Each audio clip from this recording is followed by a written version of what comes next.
lights and cameras and mirrors.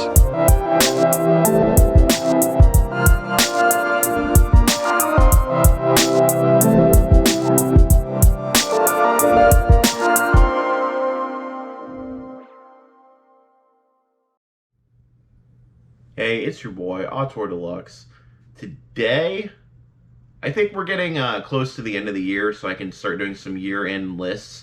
I don't even know if I'm gonna do like a top movies from 2020 because I don't think I watched that many. I watch a lot of movies, but I'm not like, oh my god, this came out today, I need to see it. Oh my god, I need to go see Tenet. Oh my god, I need to go see fucking The Witches or whatever. Like movies come out and like the stuff that's on my radar, I go see. Like for instance, the death of Dick Johnson. I really want to see that, but guess what? I don't want to think about death. Same thing with The Farewell that came out, what, 2 years ago? I really want to see it, but I haven't seen it yet. I don't know if I really want to sit through a thing about death right now.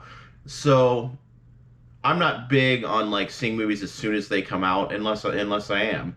So I don't know if I'm really going to do a top 10 of 2020, but I am going to do my 5 favorite and my 5 worst movies that I saw for the first time in 2020. And today we're going to do the top 5 biggest L's, the biggest losses, the worst. It's something about the beginning of November 2020, it just makes me think of taking massive L's. So I thought, what better time to do the top 5 worst movies I saw this year? And I'm at 334 movies for the year, and that's not a flex, it's depressing. But it's a weird year. I've been in quarantine or been not working for most of the year, so I watched more movies than normal. About 15% of those are rewatches. I think like 50 of those are rewatches, and then the rest are all movies I'd never seen before in my life. So we're going to go over those, the 5 worst out of the movies I'd seen for the first time this year. And obviously, some of the stuff I expected to be bad. Like when I watched Jason X, I wasn't sitting there like, I think this is going to be great. Jason X was bad. A lot of the horror stuff, like Silent Night, Deadly Night 2, like, I'm going to leave that off the list. Like, those are expected to be bad, so I'm not going to do them. But that's not to say there isn't some horror on this list. But anyway, I'm too ahead of myself. Let's just hop into this list. These are the top 5 worst movies I saw for the first time in 2020. Number 5 is World on a Wire from Fassbender. This came out in 1973. I run hot and cold with Fassbender. I finally tried to watch The Bitter Tears of whatever, Petra Van Cant, whatever the name is. I tried to watch that, and that was when I decided I'm never trying to watch another Fassbender movie. I might be sounding like a big ignorant dumb fuck right now, but I've seen enough Fassbender movies. I watched Chinese Roulette or whatever that movie is. Didn't know what the fuck was going on. Ali, Fear Eats the Soul. That's one of the best movies I've seen in my life. That's a great movie about race. That's a great movie about love. I started there with Fassbender, so everything I've seen since then, Fear of Fear, I think Fear of Fear is pretty good. I kind of want to see Fox and His Friends, but as far as The Bitter Tears of whatever the name is, Chinese Roulette, and there's a handful of other ones that I've just tried to watch, and particularly World on a Wire. World on a Wire is some weird, like, proto virtual reality, like, cyber thriller. It came out in 1973.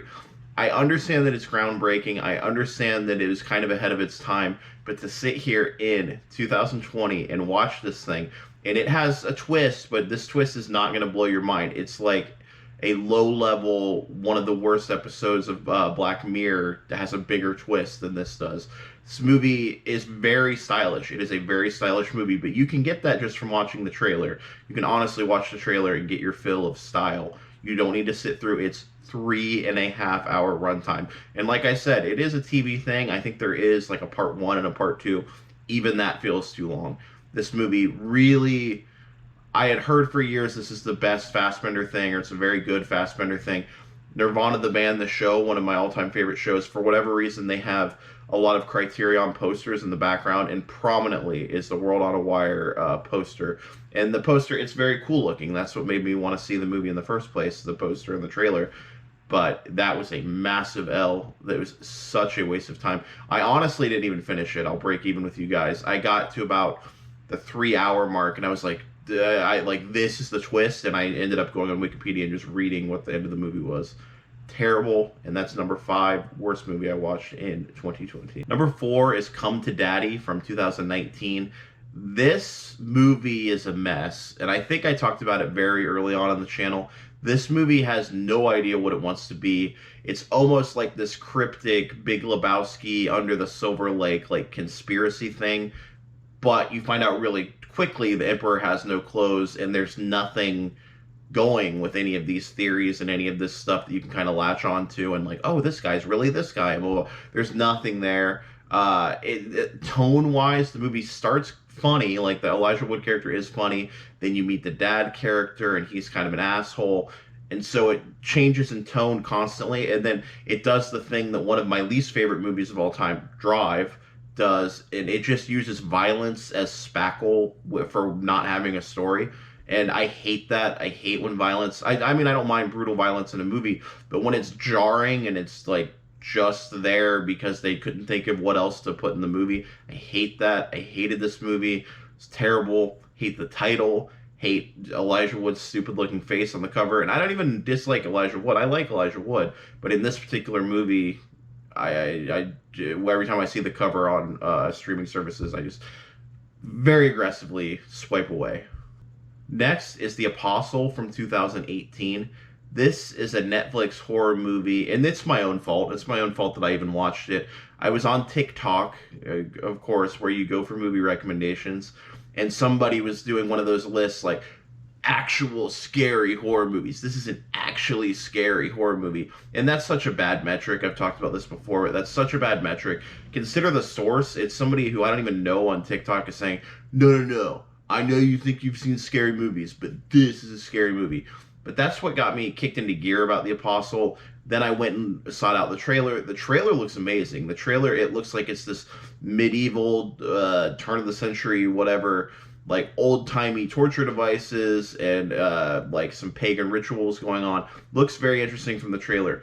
Well, when you pop the thing on and actually go ahead and watch it, it's about 80 minutes of setup before it even gets to any of that.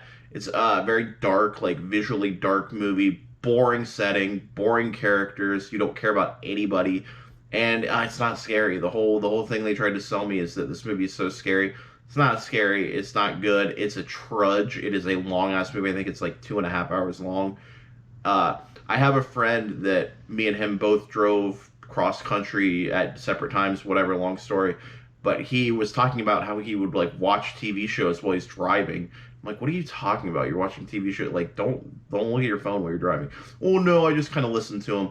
This is what that movie's for. It's better than Silence if you need something going and like your internet's down and you have it downloaded. Other than that, no discerning merits for this movie. Terrible movie. Next up is House 2 from 1987. This is a sequel to House, the Stephen Miner House, the guy that also directed one of the Friday the 13th. He didn't do my favorite one, but I think he did 2 and 3. I'm not sure. Don't quote me on that. But Stephen Miner directed it. We're talking about House. Okay, House 2 is the bad one. House, I went out and watched for whatever reason during Spooktober, and I really liked it. I was expecting to maybe not like it, and this is House from the 80s. This is not the Japanese version of House, that insane movie. That's a whole different story.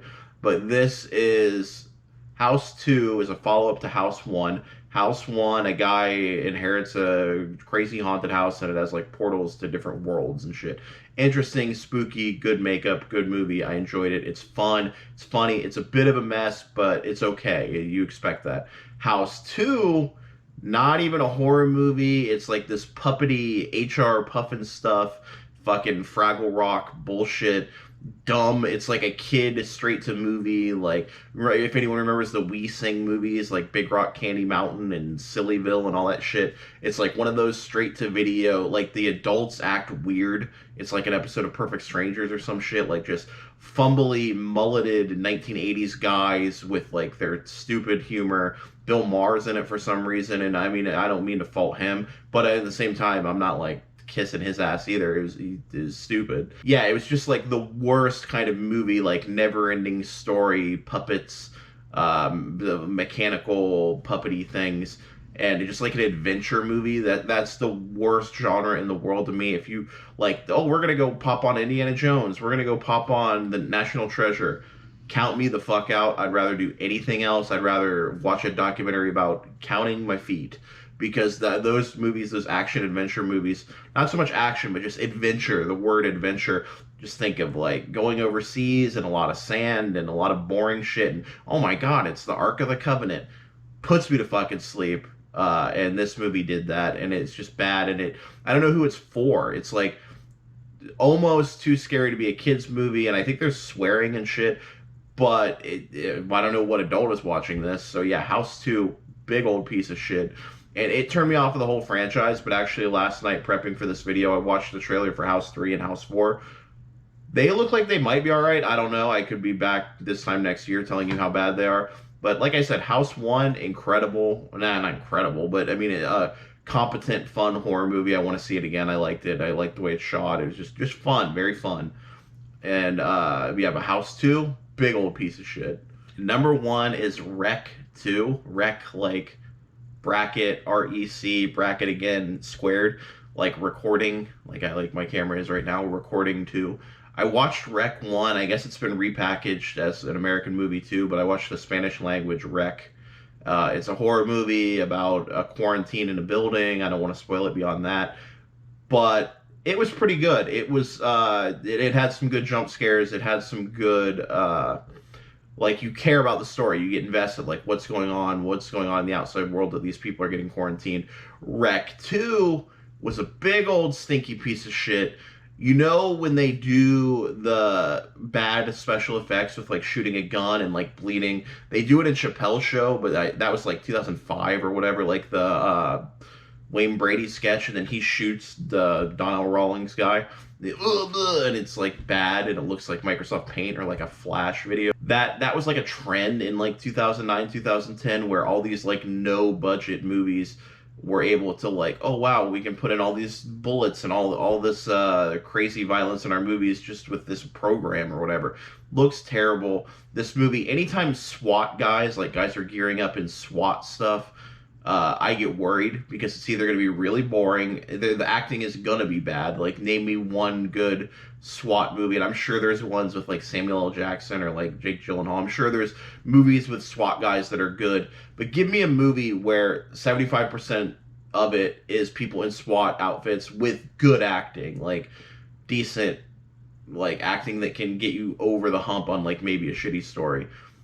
I don't think it exists. If it does, I don't really care. It's not my thing. But this movie, a lot of SWAT guys, a lot of yelling back and forth, and just a dumb twist. This movie was beyond nothing. Like, it was just SWAT guys yelling at each other, completely throw out the premise of the first movie. I mean, it's there, but as far as engaging your audience, that first movie, I was very engaged, and I went into it like, oh, I'll just watch this. I was barreling through horror movies in October. But it really ended up being one of my favorites. Rec 1 ended up being one of my favorites. But Rec 2, big old piece of shit. I hated it. It was a complete waste of time. And to me, that is the worst crime a movie can commit. A movie can be bad. I mean, it can make me mad and get me fired up. But if it's just wasting my time, I hate that. Don't waste my time. And Rec 2 absolutely wasted my time. That's it. Those are the 5 worst movies I've watched this year. There's more. There's definitely more. As far as half stars to 1 stars, between half star and 2 stars, I give way more of those than I give out 4.5, 5 stars. So, yeah, follow me on social media. I'm on Twitter, Instagram, Facebook, TikTok, at Auteur Deluxe, Letterboxd at Auteur Deluxe. That's the most important one, because that's where I'm the most active by far, and that's where you can keep up with my movie opinions. If you're watching this, you must care at least a little bit, or you're bored, or you just left autoplay and fell asleep. So, yeah, follow me on Letterboxd at Auteur Deluxe, at Ween, Ween. It comes up either way. Have a good one. Thank you so much, and stay hydrated.